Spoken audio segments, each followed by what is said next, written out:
So mga carcase, pasensya na at madilim. Ganito ko ginawa yung kwan ko, yung big bike sound. Well, ito yung JBL na speaker na sabi ko 4.5 inch. Pwede yung 4 inch dyan. Yung stock airbox natin. Yan. Stock airbox. Well, tinanggal ko yung air cleaner lahat sa loob. Tapos, inagay ko tong speaker. Ngayon yung speaker, may negative at positive. Yung negative, ikakabit nyo dito sa body ground. Body ground. Dito sa, kahit saan nyo pwedeng kabit. Basta body ground. Ngayon, hanapin nyo yung magneto. Ito yung magneto. Yan ang magneto. May sa mga arkes natin, may green, white, at blue. Green, white, blue. Ngayon, hanap doon kayo sa puti kumuha, kahit alin sa puti, kwan yan, magneto natin yan, kahit alin sa puti. Yan, nag-slice lang ako ng isa. Dito may kakabit yung positive. Ito yung positive ng speaker, kakabit mo siya, tapos sa negative. So, ang ginawa ko naman sa carb ko, inopen ko siya. Yan, hindi makita, madilim. Inopen ko yung carb, yan, naka-open po yung carb ko. Kala niya kakabit lang sa airbox, pero hindi. Yung airbox, totally open. Yan ang pagdadaanan ng sound wave. Yan yung sa carb ko, open carb yan. So, pag bumili kayo ng speaker, siguraduhin yung mataas yung watts para maganda yung tunog. And about sa tweeter, kahit yung tweeter na 250 watts, okay na yon.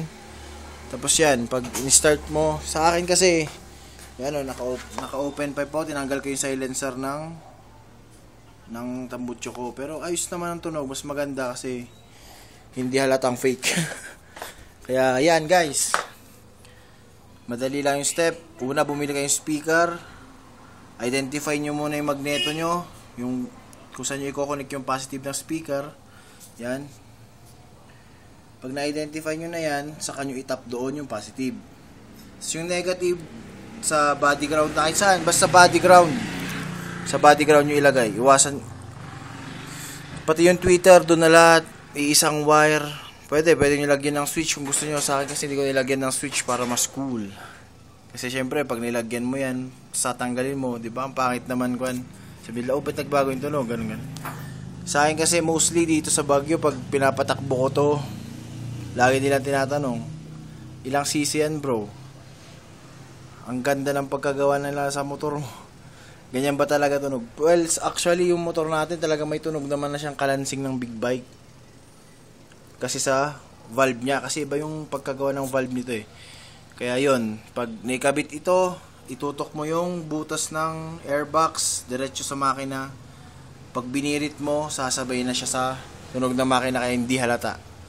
Kaya yon, easy steps lang. Speaker, empty nyo yung airbox nyo. Airbox, kalasin nyo, tanggalin nyo yung air filter, lahat. Pagkatanggal ng air filter, i-open nyo na yung carbs. Wala namang masama pag i-open nyo. Nasa sa inyo na yan kung gusto yung sundan yung ginawa ko. Tapos yon, hanapin nyo yung magneto. Sabi ko yung sa magneto, any of these wires, may wire yan na white, tatlong white, isang blue, isang green. Ngayon kahit yung isang white lang. Pagka-con nyo sa isang white, yun na. Then, start nyo na, yun na yung sounds. Basta yung about sa Twitter pala, ipapaikot nyo siya. Isa sa harap, dito sa silong ng tangke sa akin. Tapos, isa sa likod. Dito sa upuan ko. Diyan mismo sa upuan dito, banda sa area sa gitna, nakalagay yung Twitter. Kaya, sana medyo naintindihan nyo guys. Salamat. More power to RKS PRC.